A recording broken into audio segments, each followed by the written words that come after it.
Welcome to Conscious Ground Sound, your source of the best music, both past and present. I'm your host, Jay Ando, with another new album review of Paul Simon's Stranger to Stranger, released June 3rd, 2016 on Concord Records. This is Paul Simon's 13th solo studio release to date, and a return to the adventurous spirit of Graceland and Rhythm of the Saints. The album is produced by Paul Simon and Roy Haley. Roy Haley is a longtime friend, studio engineer, and producer that has been part of Simon's success from the beginning of his many musical incarnations. Roy Haley recorded Mrs. Robinson in 1968 off Bookends, which scored Simon and Garfunkel a second #1 hit with the duo singing harmonies, bluegrass style, into one microphone. Roy Haley was also the producer who set off to Africa with Simon, only to emerge with the Grammy Award-winning album Graceland. And he's the same producer who traveled with Simon to Brazil and South America to make Rhythm of the Saints. On a side note, Roy Haley is the same producer who recorded Bob Dylan's Like a Rolling Stone, and his father was the singing voice of Mighty Mouse in the 1940s.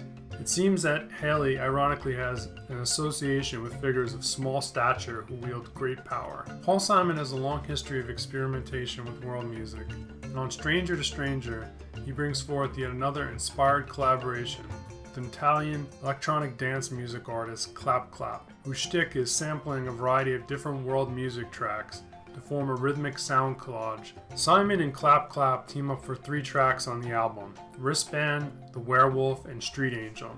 Simon also took a step further down the path of experimentation to incorporate custom-made instruments created by composer Harry Partch, such as the bamboo marimba, the cloud chamber bowls, essentially large Pyrex gongs, and the chromelodium, which is a reed organ that can play a 43-tone per octave scale that exemplifies Harry Partch's microtonal approach.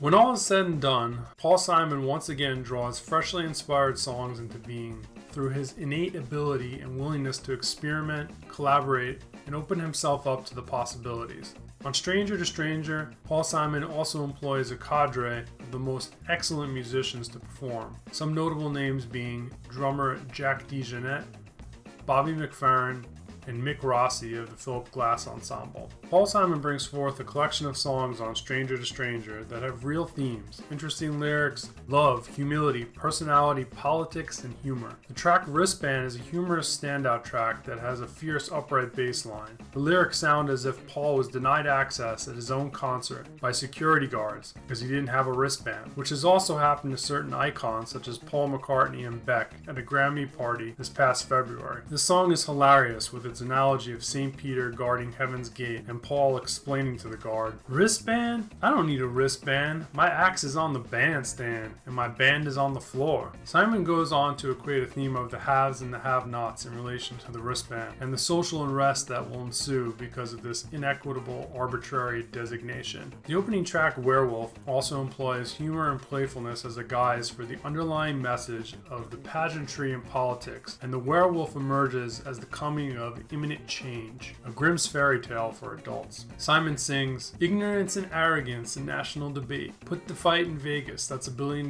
day. Revenue, pay-per-view, should be pretty healthy. The usual deductions, then it all goes to the wealthy. Still, the werewolf's coming." Werewolf also features the Peruvian percussion instrument, the cajon, slowed down, which sounds like a talking drum, hand claps, and the gopechand, an Indian instrument, in the very beginning of the song, and what sounds like the chromelodium towards the very end of the song. The clock is a beautiful droning interlude featuring Mbira, the South African finger plectrum instrument, and a bass drum that ironically does sound better than an 808. Sorry, Ad Rock. The next track, Street Angel, an homage to an unassuming street corner prophet, reminds me of a Dr. Seuss narrative, as Simon exclaims, "I make my verse for the universe, I write my rhymes for the universities, and I give it away for the hoot of it, I tell my tale for the toot of it.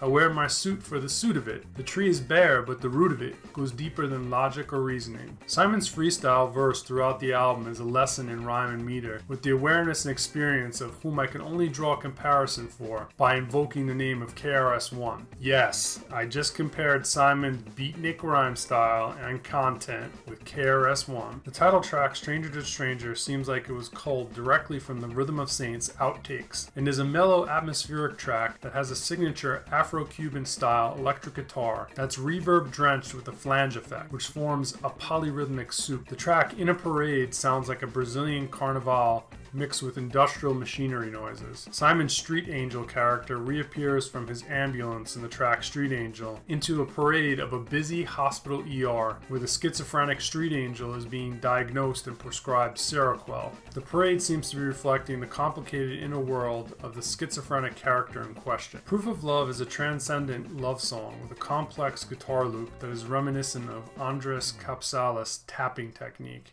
And The Garden of Edie is of course a love song to Simon's wife, Edie Brickell, that has the simplicity of a single closely mic'd guitar and atmospheric utterances of Simon's voice, along with other indecipherable instruments, maybe auto harp strummed lightly. The Riverbank introduces us to another character, the Army Dude, an American soldier returned home who now suffers from post-traumatic stress disorder, and in the words of Simon, has no one to turn to, so he turns to the gun. The next track introduces the final character in the Stranger to Stranger story, Cool Papa Bell, who has a tattoo that reads wall-to-wall fun, echoing the instrumental feel of the track. This character seems to be an admission of himself, and amidst the problems surrounding him, cultivating the attitude to still enjoy life and not take it all so seriously. The Insomniac's Lullaby closes the album with dreamy synthesizer and the final drift off to sleep or the departure from this life, as the lyrics allude. This album is wall-to-wall fun to listen to and shows that Paul Simon is still a relevant artist with thoughtful and provocative verse, compositional technique, stories, and most importantly, a strong sense of humanity that shines through in his music as he paints a vivid portrait of the world through his eyes. Paul Simon addresses the very issues eating away at the heart of the U.S., including economic inequity, mental illness, homelessness, post-traumatic stress disorder, and a lack of support for returning veterans. I give Stranger to Stranger a rating of 8.5 out of 10 for its unflinching, poetic honesty in the face of the neutrality evident in contemporary popular music, a reminder from the master of how it's done. This has been another review from Conscious Ground Sound. If you enjoyed this review, subscribe to receive notifications of upcoming videos and check out the Conscious Ground Sound Facebook page for additional musical happenings.